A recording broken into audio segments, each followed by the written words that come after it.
Je m'appelle Grage, j'ai 30 ans. Aujourd'hui, je fais cette vidéo parce qu'on est le 13 juin. C'est la journée de sensibilisation à l'albinisme et j'aurais aimé vous partager mon histoire.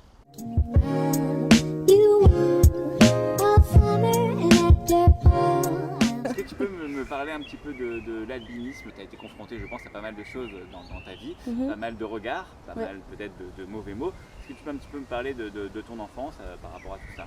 Alors dans un premier temps, l'albinisme c'est une maladie qui est rare, qui est génétique, qui est soit oculaire, donc qui ne touche que les yeux, soit oculocutanée, donc qui touche les yeux, les cheveux et les poils. En l'occurrence pour moi, c'est oculocutané, donc ça touche les cheveux, les yeux et les poils. Et par rapport à mon enfance, en fait, moi j'ai vécu plutôt bien parce que voilà, comme ma famille savait déjà ce que c'était l'albinisme, du coup j'ai été tout s'est bien passé en fait. J'ai pas eu de problème, j'ai pas eu de discrimination ou de différence avec mes frères et sœurs par exemple, qui ne le sont pas. Dans ta famille, oui, mais par exemple au collège ou dans ton enfance, quand tu étais dans un cercle familial, ça te passait bien, mais à l'extérieur? C'est là où justement j'ai senti la différence quand on était à l'école avec mes frères justement, parce que c'est là où on m'a pointé du doigt en me disant pourquoi moi je suis blanche et mes frères sont noirs. Et c'est là où j'ai eu le doute de me dire qu'est-ce qui se passe, est-ce que vraiment c'est mes vrais parents, étant donné mes origines, parce que je suis d'origine congolaise. Et c'est là où j'ai posé la question à mes parents, pourquoi moi je suis blanche et mes frères ils sont noirs. Et c'est là qu'ils m'ont expliqué que dans notre famille, du côté de mon père comme du côté de ma mère, il y a des albinos. Et ça a été là où j'ai vraiment compris que justement j'avais un albinisme. C'est génétique. C'est ça, effectivement, c'est génétique. Donc toi de ton côté, c'est du côté de ton père? Et Bah, c'est toute une génération, c'est ça? En fait, c'est ça. Moi, j'ai du côté de mon père, il y en a beaucoup. C'est ma mère qui m'a expliqué ça. Et du côté de ma mère aussi, il y en a. Et ils avaient dit à mes parents que quand ils auront des enfants, ils auraient des enfants albinos, en l'occurrence mon grand frère et moi, qui sommes albinos, sur les 6 enfants que l'on est. Pourquoi c'était important pour toi aujourd'hui d'en parler? Parce que il y a quelques années, on m'avait proposé de pouvoir faire cette vidéo. Sauf que je me suis dit que c'était pas le moment, parce que je n'allais pas avoir le même recul que j'ai maintenant aujourd'hui à mon âge 30 ans. Et je me dis que c'est important aussi de connaître l'albinisme et de comprendre aussi que nous sommes des personnes comme tout le monde, qu'il n'y a pas de différence entre une personne qui est albinos et une personne qui ne l'est pas. C'est juste simplement une couleur de peau qui change, mais au-delà de ça, nous vivons comme tout le monde. Comme tout le monde, il y a quand même quelques problèmes. Par exemple, tu peux pas forcément passer le permis. C'est ça, effectivement, parce que justement, comme j'ai dit tout à l'heure, l'albinisme c'est oculocutané, donc ça touche les yeux. Et donc ça a une influence sur ma vue, donc je ne vois pas de loin, donc ce qui fait que je ne peux pas conduire malheureusement.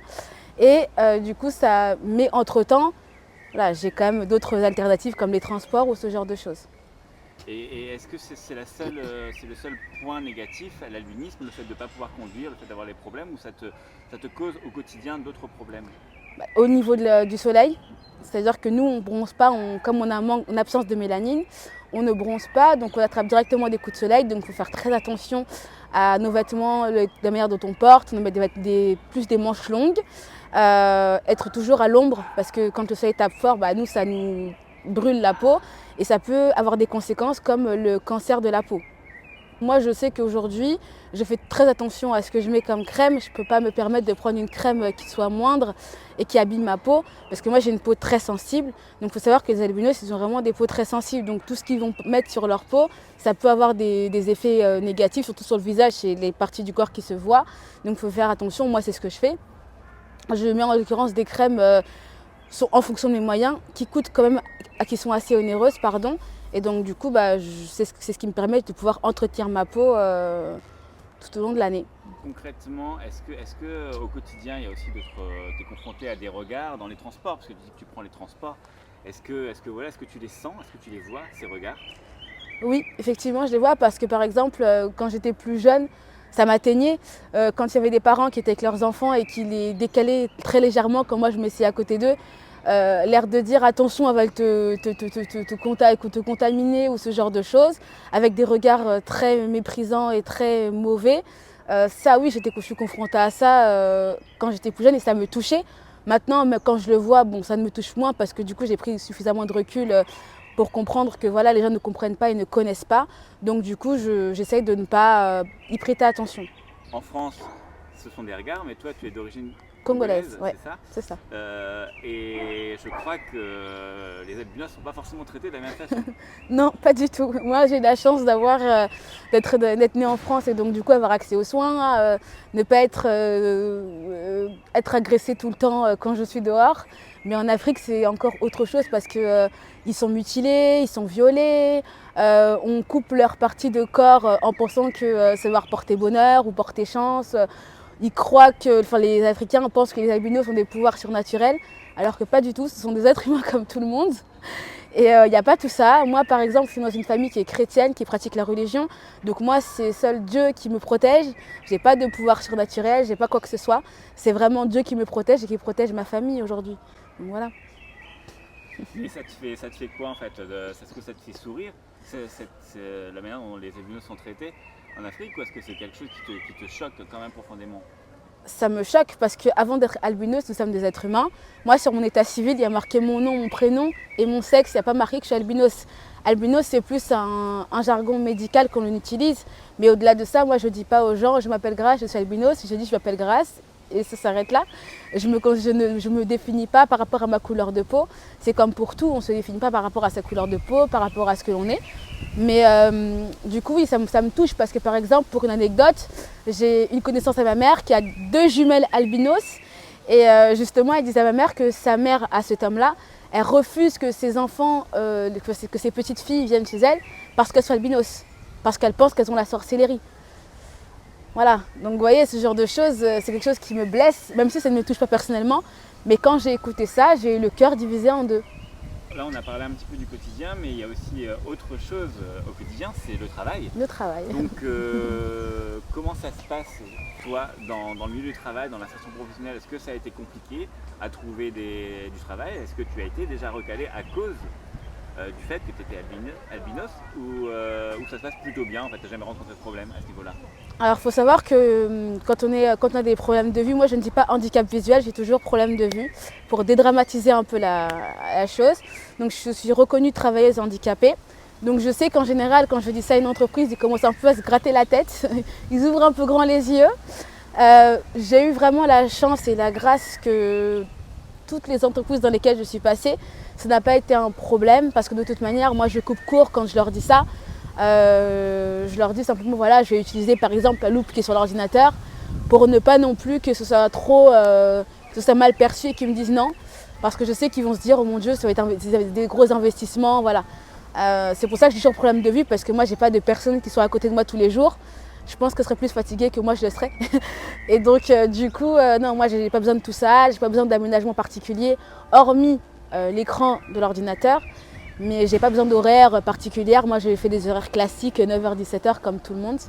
Et donc oui, effectivement, ça peut être un frein parce que les entreprises vont peut-être se dire qu'ils vont investir beaucoup, alors qu'au final, pas forcément. Tu es, comme tu l'as dit, très bien, tu es avant tout un être humain et donc une femme. Et donc tu as évidemment des sentiments et évidemment des coups de cœur. Comment ça se passe aussi à ce niveau-là? Est-ce que ça se passe plutôt bien? Est-ce que tu as été... Voilà, est-ce que tu as été heureuse, tu es heureuse non, c'est important. Oui, je suis heureuse. Maintenant, après, tout dépendra de la personne aussi, parce qu'il ne faut pas non plus penser que je suis une personne à qui il faut prendre en charge, m'acheter des crèmes qui coûtent extrêmement cher, alors que je peux le faire moi-même. Étant toute seule en ce moment, je paye mes crèmes toute seule, je n'ai pas besoin d'une personne tierce pour me payer mes crèmes ou ce genre de choses. Comme j'ai dit tout à l'heure, on est des personnes comme tout le monde et puis on n'épouse pas une couleur de peau ou on n'épouse pas, voilà, on épouse une personne telle qu'elle est avec ses défauts et ses qualités. Et donc du coup voilà. Et donc aujourd'hui le 13 juin, c'est donc la journée mondiale de l'albinisme. Ouais. Est-ce que toi tu as eu besoin de trouver une association? Est-ce que ça existe? Est-ce qu'il y a des associations qui traite cet aspect en fait de l'albinisme ou alors c'est très compliqué de trouver ça en France? Ici en France, il y a Jeune Espoir. C'est la seule association en France qui existe pour les albinos. Après, il y a d'autres associations, mais c'est qui sont plus portées pour l'Afrique. Mais en France, ici, il n'y a que Jeune Espoir parce qu'on est très peu, on est à peu près 6000 albinos. En Afrique, ils sont plus de 20 000, donc du coup, il y a beaucoup plus de besoins en Afrique parce qu'ils n'ont pas accès aux soins, par exemple. Ils n'ont pas accès à tout ce genre de choses que nous, ici, on a en France, les hôpitaux, et tout ça. Donc du coup en France il n'y a que Jeune Espoir qui est une association qui travaille avec le CHU de Bordeaux, qui est justement spécialisée pour les personnes albinos. Et donc c'est vraiment la seule association en France qui existe. Et concrètement, qu'est-ce qu'ils font en fait, pour les albinos? En fait, ils sont là pour la recherche, pour aider les albinos à s'insérer dans la société, à trouver justement tout ce qui peut les aider au quotidien par rapport à leurs problèmes de vue. Parce que justement, tout ça, ça nécessite aussi pour certains, en fonction de la gravité, du matériel, comme un monoculaire qui permet de regarder de loin, ou une loupe électronique qui permet de lire justement des caractères petits sur un papier. Donc du coup, tout ça, ça nécessite des moyens financiers. Donc ils sont là aussi pour aider justement les albinos à tout ça et aussi pouvoir travailler normalement comme tout le monde. D'accord. Et est-ce que tu peux, je sais pas si tu avais un mot aussi pour les autres albinos qui peuvent te regarder? Moi, voilà, si je devrais dire quelque chose, j'ai passé ces derniers temps 2 mois où j'étais un petit peu toute seule. Et la chose que je peux en tirer de tout ça, c'est que j'ai fait la paix avec moi-même, par exemple, par rapport à la conduite. Parce que je sais que c'est quelque chose qui est très difficile pour certains. Ça l'a été pour moi. Surtout les gens de ma génération qui me parlent souvent de la conduite, la conduite, la conduite. C'est quelque chose qui est très dur parce que finalement, on n'a pas la totale indépendance qu'une autre personne peut avoir. Et je sais que pour moi, cette chose-là, ça a été vraiment difficile. Aujourd'hui, j'ai fait la paix avec moi-même par rapport à ça, parce que je me dis, bon voilà, Dieu a fait en sorte que tu sois albinos, accepte-le, c'est comme ça, c'est la vie. Mais tu peux faire d'autres choses à côté qui sont encore même peut-être plus merveilleuses que d'autres, que certaines personnes font ailleurs. Donc du coup, profite de ça vraiment, et confiance en vous. Et je pense que c'est ce qui vous aidera à avancer dans la vie et réaliser vos rêves aussi. Et est-ce que le fait d'être albinos, tu es aujourd'hui plus forte en fait que si tu ne l'avais pas été? Qu'est-ce que ça t'a apporté? Parce qu'on parle des côtés peut-être négatifs, mais aussi des côtés positifs qui forgent aussi ta personnalité et la personne que tu es aujourd'hui. En vrai, être albinos pour moi, au début je pensais que c'était quelque chose de mauvais. Parce qu'en fait on pointait du doigt, on marquait cette différence, surtout par rapport à un problème de vue, etc. Parce que c'est ce qui frappe le plus les gens. Le fait que j'ai mes yeux qui tremblent, c'est ce que les gens aussi me disent souvent. Mais après, au fur et à mesure que j'ai grandi et que j'ai appris à faire la part des choses, c'est que voilà, dans la vie, on est toujours jugé. Quoi qu'on soit albinos, qu'on soit, peu importe, on est toujours jugé.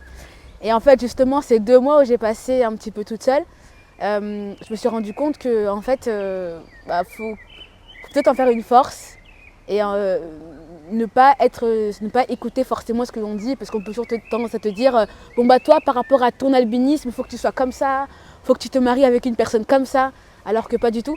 C'est nous qui savons, il n'y a que nous-mêmes qui savons ce qui est bon pour nous. Moi, je connais mes limites. Je sais ce que je peux, je sais ce que je peux pas. Et après, à partir de là, c'est à moi de prendre mes propres décisions et c'est pas aux autres en fait. C'est ce qui m'a permis aussi de me rendre compte qu'effectivement, je suis capable de prendre mes décisions moi-même. On a tous le même cerveau, ça n'a pas changé. Donc du coup, non. Aujourd'hui, je sais que je suis capable de faire les choses comme tout le monde, avec mes limites bien sûr, mais je suis capable de faire comme tout le monde.